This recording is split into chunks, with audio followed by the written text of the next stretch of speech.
I guess I'll start from the beginning. My name's Rachel Howell. I'm Paul Howell's oldest daughter. I was born on a cold winter evening on December 23rd, 1989 at 7:27 p.m. to my father, Paul, and my mother, Kathy. Looking back, I honestly had a really good childhood. I grew up on a street in Edmond called Timber Lane. We lived next door to my aunt, uncle, and two cousins, and only a few blocks away from my grandparents and just down the street from my other uncles and aunts. We are a very close family, and it was nice all living so close together. My dad would always take my little sister and I next door to my uncle's house where he had a swimming pool in the backyard. My dad and uncle even put a door in the connecting fence we shared so we could go in and out as we please. My dad loved taking us swimming. He would throw me high in the air and almost felt like I was flying. My mom always called him the human pool toy. We lived down the street from a park, and he would take my little sister and I there to play what we called Lion King. The park had these big rocks you could climb on. It looked like Pride Rock. My dad would always pretend to be the monkey Rafiki and make these funny monkey sounds and chase us around the park. I also remember him taking my friend and I to the mall when we were in second grade. He looked at my friend and I and said, "You can buy one thing from every store, so go crazy." Our eyes lit up like a child seeing candy for the first time. We obviously only wanted to shop at the Disney store, the Hello Kitty store, and Limited too, which he knew, so it wasn't that crazy. I also went through a phase of obsessing over Beanie Babies. My dad would drive around rural Oklahoma to find whatever Beanie Baby it was that I wanted. I specifically remember him trying to find the Princess Diana Beanie Baby for me. And guess what? He found it for me. So we're going to talk about a lot of things today. We're going to go over the Julius Jones case in depth, and we're also going to talk about a podcast where the original defense attorney for Julius Jones actually tells the truth about the Innocence Project. But first, let's talk about some sports. So I was thinking about some of the great athletes and great teams that I've seen throughout my lifetime. Michael Jordan's Chicago Bulls, Tom Brady on the Patriots, and Tom Brady on the Tampa Bay Buccaneers, and so on. I'm sure you guys have athletes and champions that you think of when I bring up this information. But one of the things that people don't often talk about is the other side of that. The teams that played against these great teams and ultimately came up on the short end. And the thing is, while that's okay, because we all acknowledge in terms of sports that there is another side. In order for there to be a great champion, they have to overcome a great foe. That is not how our media is treating the Julius Jones case. They only give you one side. So think about those great athletes. Think about a Tom Brady who has won 7 of 10 of the Super Bowls that he's played in. And think about how well he would have done had there not been an opponent. Had the Philadelphia Eagles, the New York Giants, and again, the New York Giants not been opposed to him in the 3 Super Bowls that he lost. Think about if he could just go out onto the field and do whatever he wanted. He would win every time. And that's really what we're dealing with when it comes to the Julius Jones case. The media is on a full court blitz, pushing the Jones side of the story without any contradictions, without any of the evidence against him, and that leads and has led 6 million people to sign their signatures to free this guilty man. And if you don't think that's what's happening in this case, that you're only getting to one side, look at the Justice for Paul Howell YouTube channel that was set up by the family. It has almost no viewership on the channel. It has almost no subscribers. It's getting almost no attention. The video quality isn't Viola Davis documentary meant to propagandize you into thinking Julius Jones is not guilty quality. It's homemade quality. These people aren't able to get onto the field to defend themselves because we're only and constantly delivered one side of the propaganda. Now, for those of you who are unsure about whether or not Julius Jones is guilty, let me break this down for you so you can get it. And I know a lot of people say the beginning of these videos are incredibly repetitive, and that's intentionally. It's because most people only watch a small portion of these videos, so I front load their best arguments on the defense and take them down one by one so that you guys can understand without any doubt that Julius Jones on July 28th of 1999 murdered Paul Howell in front of his sister and his 2 daughters. But let's pull back a little bit and let's talk about what went down. So on July 28th, 1999, Paul Howell, who had recently divorced his wife and was living with his parents, decided to take his 2 young girls, age 9 and age 7, school supply shopping because, you know, the semester was coming up and he wanted them to have school supplies. After that, they went out for ice cream. One of the last things, or probably the last act of generosity that Paul Howell ever gave. But unfortunately for Paul Howell, Julius Jones was lurking about. This multiple-time car thief who was later convicted for car thefts was stalking and looking for a GMC Suburban. And unfortunately for Howell, he was driving that. So witnesses saw Jones and Christopher Jordan, his accomplice, get in their car and take off after the Howell family had left this area where they got ice cream. They pulled up into their own driveway, and Julius Jones walked up to the car and, without saying a single word, shot Paul Howell. When we pulled up in the driveway and, stopped, and my dad had kind of cracked the door open, I looked over. I was sitting right behind him, right behind my dad. I was in the back seat, right behind the driver's seat. And I looked over and saw Julius Jones walking up to the car. It happened so fast. He was right there, but I saw him walking up, and I remember waving because I'm a child. I don't know what's about to happen. I just remember kind of waving, and then he literally shot my dad in the head and did not say a word. He did not say one word. He shot my dad, and I watched my dad's head go like that. And that is the vision that I have every night, is my dad's head falling to the right. Now, after witnessing her brother be murdered right before her and her two nieces, Megan Toby, Paul Howell's sister, acted. She went into mommy mode and she got those kids out of there, and Julius Jones, fired upon her and the two little girls as they fled into the house. Then Jones cast aside Paul Howell's body and drove the Suburban that he intended to steal out of the driveway, crushing Paul Howell's leg. So insult to injury. Paul Howell's father calls 911. The tape is devastating, and I'm going to play it for you. 911. My son's been shot out in the front yard. You know, He got no pulse. where was he shot at? I don't know. I was in bed. The kids came running in. He's laying out in the driveway.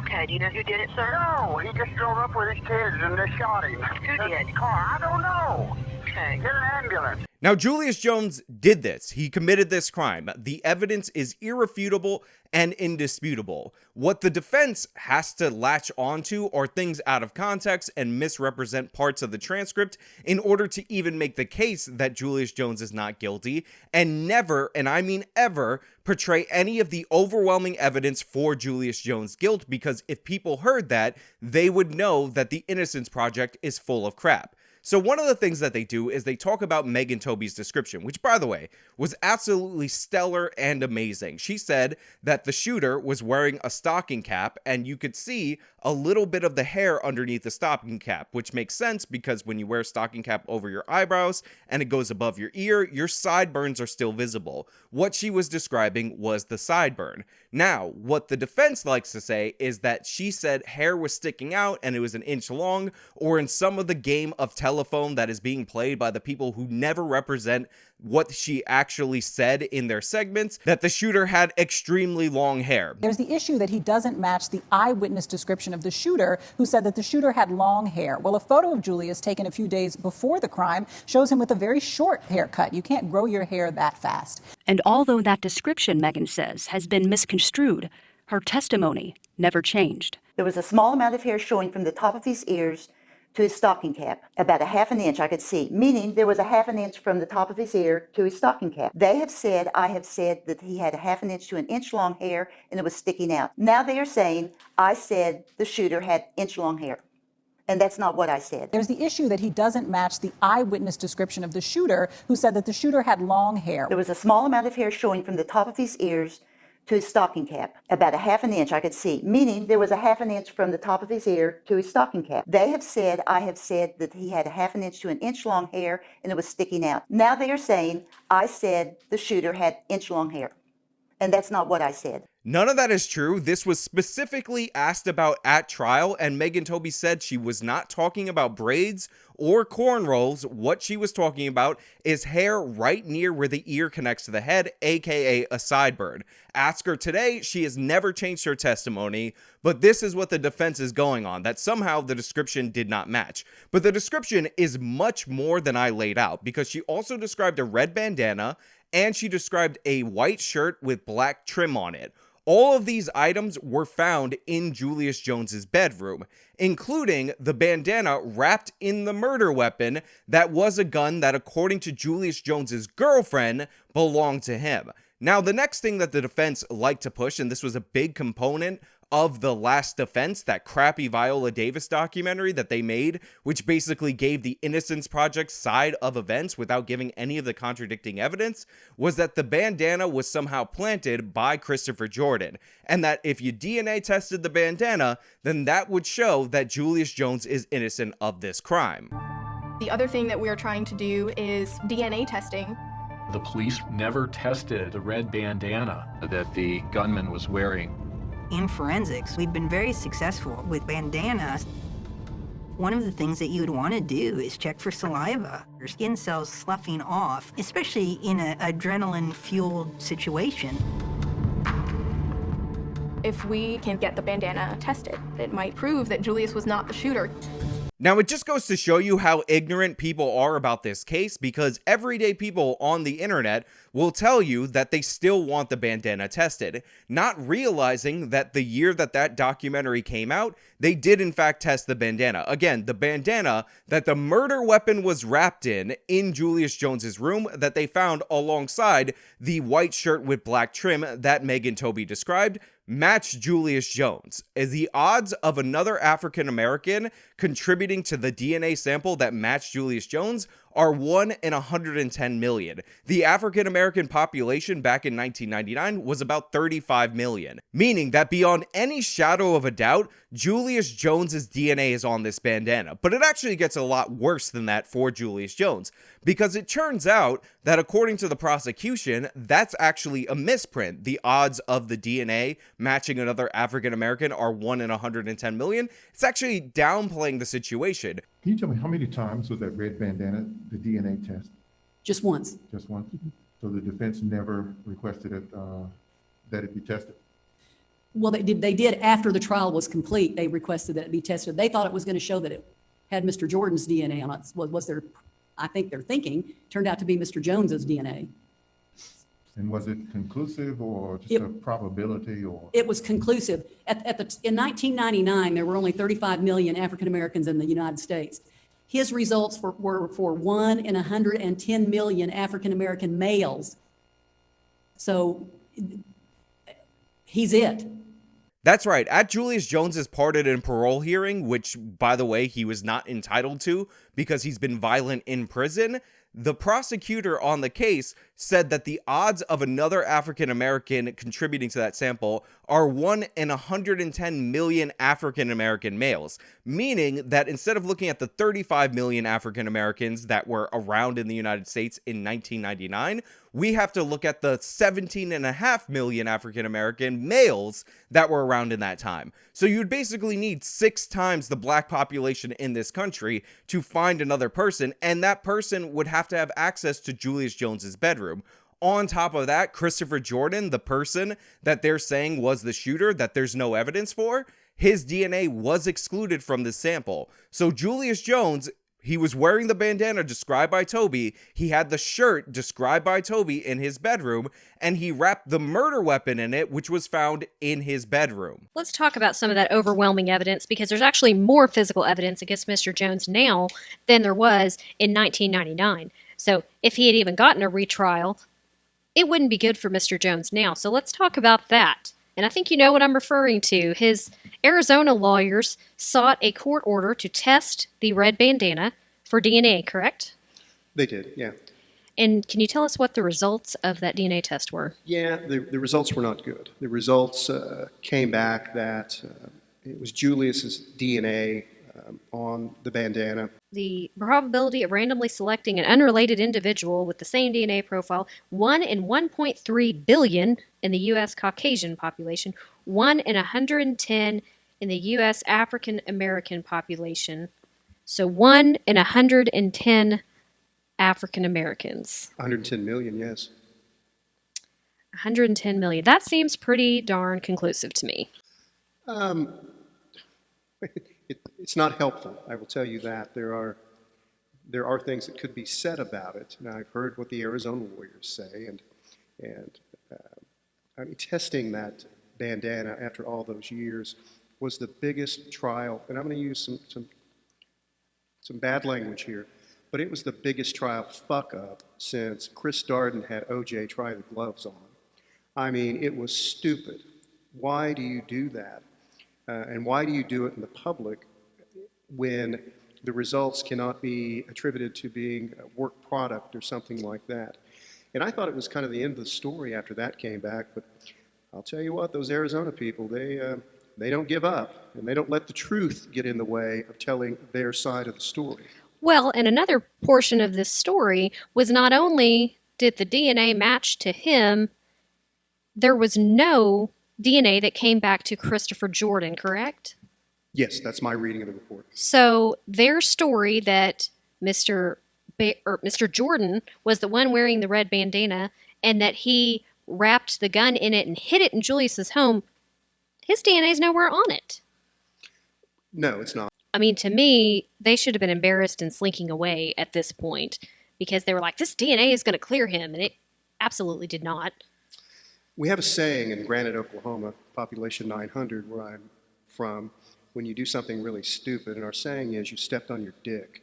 And they really stepped on their dicks on this, and now they're backpedaling, trying to figure out how they're going to explain it. And they haven't done a very effective way. There's a reason why the people at the Innocence Project, who, by the way, the defense is the one who got this DNA testing, never talk about the bandana. The big crux of the third part of the Justice for Julius Jones documentary, The Last Defense, was that we need to get this DNA tested. This is all about getting this DNA tested. They get the DNA tested, it matches Julius Jones, and all of a sudden, you never hear about the bandana. You never hear about the DNA match because they don't care about truth. They want to hide all the evidence that shows Jones's guilt because they're interested in getting him off, because they're anti-death penalty, because they think this is a social justice cause, and because they don't care about the Howell family. One of the common threads that you'll notice about these segments promoting Julius Jones, this guilty man, and trying to get him off, is that they barely ever mention Paul Howell by name. It's like he doesn't exist. It's like Julius Jones erased him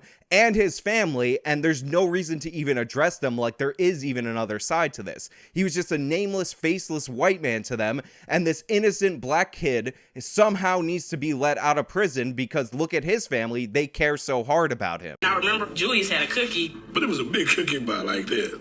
It's Julius' birthday cookie. A little earlier, Antonio and me kept going into the kitchen and taking pieces of the cookie. Maybe one slice was left. When I was like, man, what the hell happened to my cookie? Oh, man, he was so mad. And my sister was exceptionally quiet. Julius is waiting for Mom to come home. It's like almost 10. As soon as she pulled up, he waiting at the door. Mom, they ate my cookie, We didn't know, but the man in Edmon had just been killed. I'm innocent. I was eating with my family, and I just figured the truth would come out, and they would let me go home because I had faith in the system. Now, the next thing people bring up is Julius Jones's alleged alibi. The ridiculous alibi that Julius Jones was just playing Monopoly with his family, and there was nobody else around, and they were chasing around for a birthday cookie, and he had a big plate of spaghetti. This is the alibi that they've literally presented as something that should have been valid and brought up in trial. Here's the thing, this has already been adjudicated. Post-trial, Julius Jones went with this, and both of his lawyers had to sign sworn affidavits and testify to the fact that at trial, they were made aware of this alibi, but Julius Jones himself told them that his family was mistaken.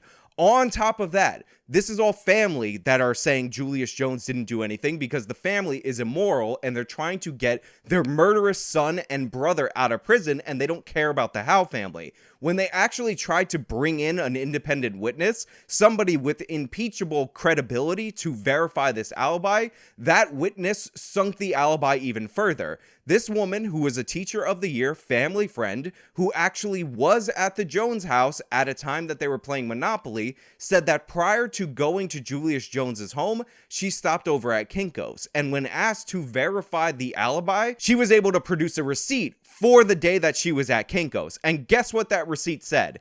It said that the date of this alibi that supposedly happened, that the family was trying to get her to testify to, was the day before the murder, not the day of the murder. And she also described how the family tried to intimidate her and got angry at her for producing the receipt verifying her testimony in the court of law.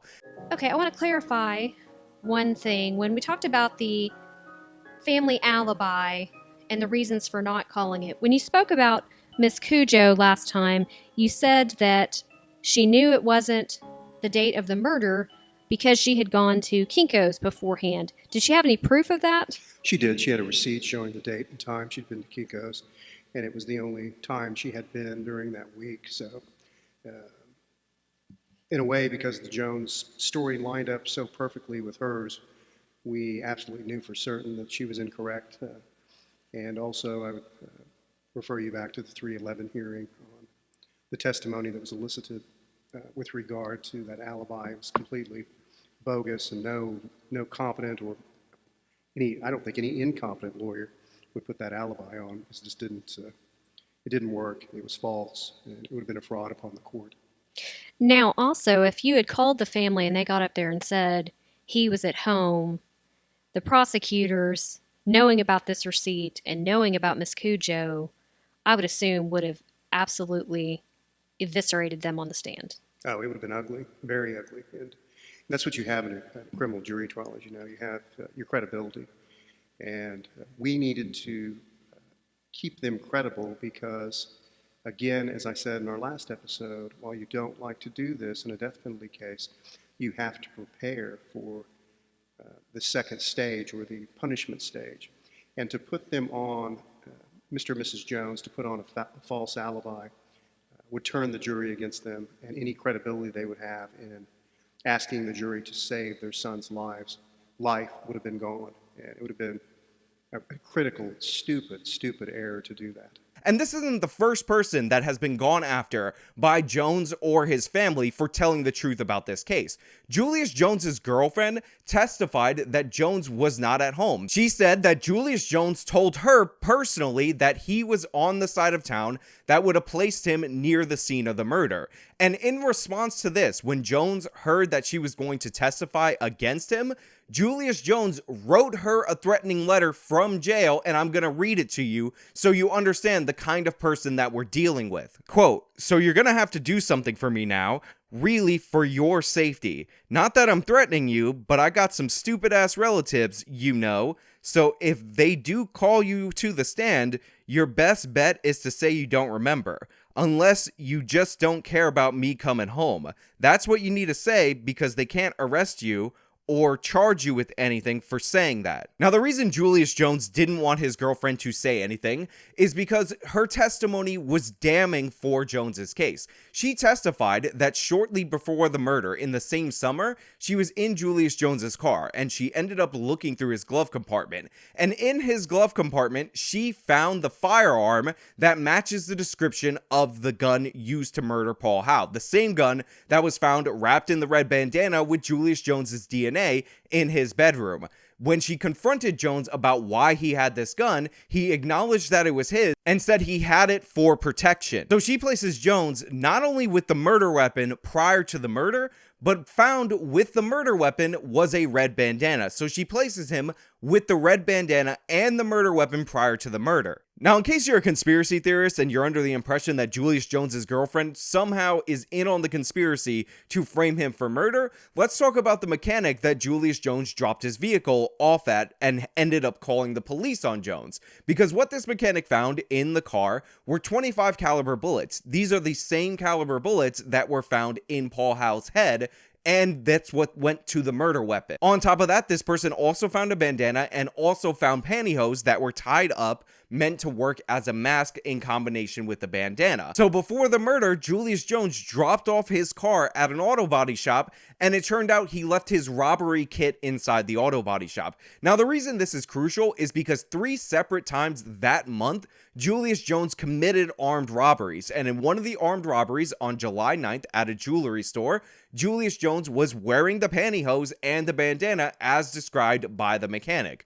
On top of that, Julius Jones's girlfriend testified that after the jewelry store robbery, Jones gave her some of the jewelry that was from the robbery before taking it back because, you know, he's such a charmer. Now, on July 21st, just 7 days before the murder, Julius Jones committed an armed robbery at Hideaway Pizza, which is nearby the place where he was stalking the Howell family, at gunpoint, and during the robbery, he pointed a gun at the person's head. On July 22nd, the next day, Julius Jones committed another carjacking at gunpoint, wearing his robbery kit, pointing the gun at the head of the person in order to get the vehicle. Jones was convicted of this after the trial. This is one of the reasons why the Innocence Project and all these weaselly scumbags that are defending Jones say he was never convicted of anything like this at the time of the trial. Yeah, because they found out about it later and they convicted him of it later. Now, I've talked about the Julius Jones case multiple different times on this channel, but it's really important to get this information out there ahead of the clemency hearing that has been rescheduled for Monday, November 1st. This is a do or die moment, and I want to talk to you guys about a podcast that I recently discovered where they have real trial lawyers going over the lies of the Innocence Project. Because on this podcast, they've actually interviewed the original defense attorney for Julius Jones a couple of times, and this guy has been candid because he has a level of integrity that the Innocence Project does not have about how badly the Innocence Project is misrepresenting the evidence in this case. Now, the podcast is called Lawyers, Guns, and Money, Real Crimes, Real Trial Lawyers, and if we're being perfectly honest, the audio quality leaves something to be desired. But this is the thing. The people who are promoting the truth, the people who are actually trying to get the facts out there, don't have the massive production values and the insane budgets as the people who are trying to get this murderer out of prison. Having said that, Julius certainly hasn't helped his cause on receiving mercy since he's been on death row. The gang tattoos, and I guess since then he's joined the Bloods, and just crazy stuff. But he simply hadn't helped his cause. He's gotten in trouble. He said some things in telephone interviews that were broadcast on ABC News in both the last defense and the 2020 version of it that simply weren't true based upon what he has said on the public record.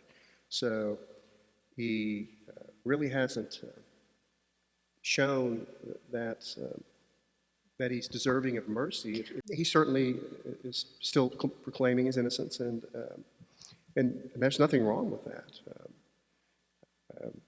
But you do that in a way that you don't say things that can be proven that you're lying. And for instance, nobody ever told me that I wasn't going to testify. That line of it's just one of many, but that kind of thing, which can be easily proven by looking at the trial record. I'll just say this, he hadn't helped his cause whatsoever. I suggest you listen to the podcast because honestly, hearing David McKenzie, who by the way, wants Julius Jones out of prison because he's still his original attorney and he's a guy who advocates for his client, talk about with integrity how the Innocence Project is just lying and misrepresenting the information to make Julius Jones seem more innocent and the system to seem more corrupt, is actually a breath of fresh air, because it shows that even though the people on that side are acting horribly, they know they're lying, a lot of them, and they don't care, and the other people are ignorant, there are people who advocate for the opposing position that are at least decent. Now, unfortunately, for every minor act of decency I see from the other side, there's about 100 acts of horror and evil that they commit. One of the things that I heard about in the Pardon and Parole Board hearing from the testimony of Paul Howell's daughter was something related to the filming of The Last Defense. You see, The Last Defense has a reenactment of the murder, and a lot of us watch these true crime shows, and we think nothing of the reenacting process of the murder. However, The Last Defense did something that was beyond the pale, crossed the line in so many different ways, that I need to share with you. I've been having a hard time trying to decide how I feel about this entire situation. It's one thing to go through something like this, especially as a child. It's another thing when you grow up and try to move on, and this all comes running back and what feels like it's punching you in the gut. I still remember hearing how they were making a quote-unquote TV docuseries regarding my dad's murder and Julius Jones. Honestly, it was really upsetting. Why does my trauma have to be entertainment for people? I remember my aunt telling the family that she woke up in the middle of the night and found filming crews in her driveway with bright lights trying to film and reenact the scene from the TV show. How disrespectful is that? The network didn't even ask for permission. All they care about is the viewers and the entertainment. Yeah, that happened. That Last Defense documentary actually tried to reenact the murder in front of the murder victim's sister, who was the key witness to that crime. They showed up in the middle of the night and pulled up the Suburban to restage the most horrific moment of her life in front of her without even asking her permission. That's the caliber of people that we're dealing with. That's the level of character that we're dealing with.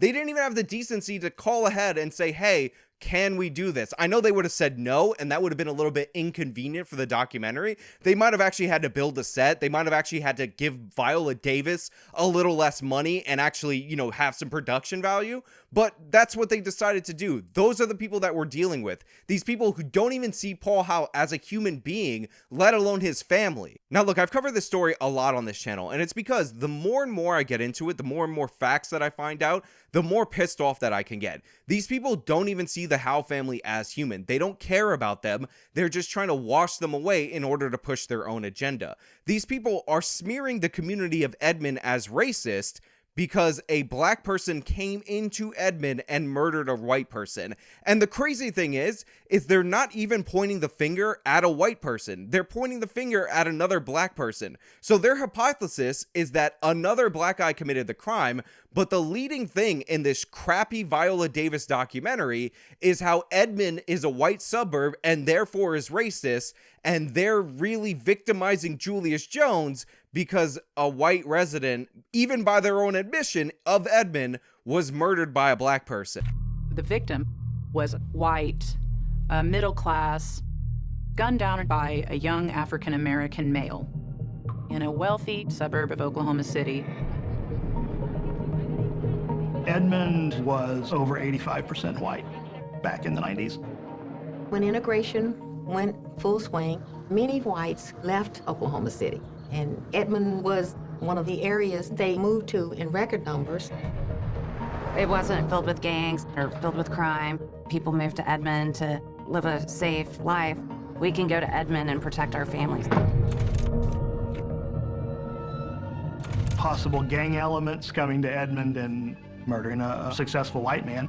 It had everybody on edge. There was a fear at that time that was almost palpable of dangerous young black youth. The feeling was, if we don't act swiftly, and if justice isn't severe, we're all in danger. I want you to really think about the clip that you just saw. I want you to think to yourself, why does this lead off the documentary? Especially when the defense's theory is that Christopher Jordan, the other black dude, is the shooter. He's the murderer. Why would they place this in the front? The point of this is to smear Edmon and by proxy the family. It's unbelievably disgusting to suggest that the Howell family, Meg and Toby, who saw her brother murdered, is also some kind of an evil racist as the key witness that doesn't care which black dude goes down for the murder of her brother. Obviously, the Howell family wants the right person to go down for it, yet they put this out up front in this documentary in order to smear not just the community, but the family, because they're the key witnesses in this case. Look, it's one thing for the Innocence Project to still represent Julius Jones, even though they know 100% that he is in fact guilty because he's their client. But it's another thing to constantly lie, to constantly leak out partial transcripts, a little bit of the evidence, and obfuscate what actually proves that Jones is guilty. It's another thing to go that one step further and smear the community where the murder victim comes from as racist when your own hypothesis is the other black guy did it. And it's that one further step where they don't even care about the family, where they attack them, they disregard them as people, they disrespect them at every opportunity, that really gets under my skin. This case is about who we are as a country. This case is about who we are as a nation and as a people. Paul Howell was a good man. He was murdered in front of his two daughters, in front of his sister, in front of his parents' home for a Suburban that street value was $4,000. Absolutely not. We will not let somebody who values human life at $4,000, even in 1999 dollars, out because Kim Kardashian says so. We will not let this man out because the mainstream media refuses to tell the family side of the story. We will not let this man out because of a crappy documentary narrated by Viola Davis. The truth is out there. The facts are out there. Julius Jones is 100% guilty, and it says everything about a society if we let somebody like this out of prison, even though we all know that. The evidence is overwhelming. November 1st is the clemency hearing date. That is supposedly the big day for the defense. And honestly, I don't give a rat's ass what the activists on Oklahoma's Pardon and Parole Board say. One of them is literally retweeting tweets from Kim Kardashian about how Julius Jones needs to be out of prison. Another one is some regressive loser who talks about how incarcerating guilty people is equivalent to slavery. These people are not neutral. They're not fair-minded. They are corrupt. The person that I care about is Governor Kevin Stitt of Oklahoma. And every single person out there in my audience needs to go into the description of this video and contact the governor. Go get him on Twitter. Everywhere possible, confront this man and tell him not to grant clemency for Julius Jones, that we know he's guilty and justice must be done. There are a few other memories I have of my dad, but the one that sticks out to me the most and the one that will be ingrained in my memory forever is the night that he left this earth. You all know the story or we wouldn't be sitting here today, but let me tell you it from my perspective. We went school supply shopping and decided to get ice cream on our drive home.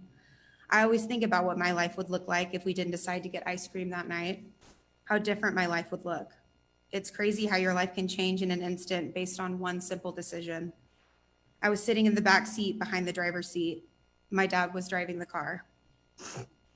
As we pulled into my grandparents' driveway, I looked out the window and saw an African-American man walking up to the car. It happened so fast. He had a red bandana over his face, a white t-shirt, and a silver gun in his hand.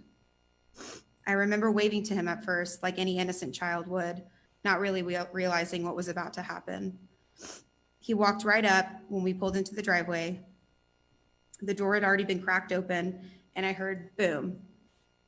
A gunshot went off, and I watched my dad's head fall to his right shoulder. I remember scooting out the other side of the car towards my sister, and my sister, aunt, and I all tried to get out of the car. And as my aunt is rushing my sister and I to safety, all I could think about in my head was run. Get out of the situation as fast as you can. This is not safe. And then boom, I hear another gunshot fired as we started running up to the house to get inside. I remember not wanting to look back. I told myself, don't look back. Because deep inside, I knew if I looked back, I would have the memory of my dad lying on the pavement in the driveway. Unsure what was going to happen. I remember seeing the headlights moving behind me, so I knew the man that shot my dad was in the car and was pulling out of the driveway. I didn't find out until I was older, but when Julius Jones was backing out of the driveway after shooting my dad, apparently he ran over my dad's legs since he was laying on the ground. The doctor said his legs were crushed when he came to the hospital. The rest of the night is blurry. I remember talking to the police and giving them my description of what I saw and what I remembered. I remember going to the hospital and the majority of my family was already there. I remember the doctors telling my mom, sister, and I that we could go see my dad. We get into the hospital room and my dad is lying there in the hospital bed with a hospital gown on and what looked like a shower cap over his head and all these tubes and IVs running through his arms. My mom looked at my sister and I, 9 and 7 at the time, and said, "Now girls, your dad can hear you. He just can't talk back to you right now. So if there's anything you want to say or any prayers you want to say to him, you can say them now." I always think about my mom when I think about this night, what it must have been like for her trying to tell her children that their father is dying, especially after her children had witnessed the incident.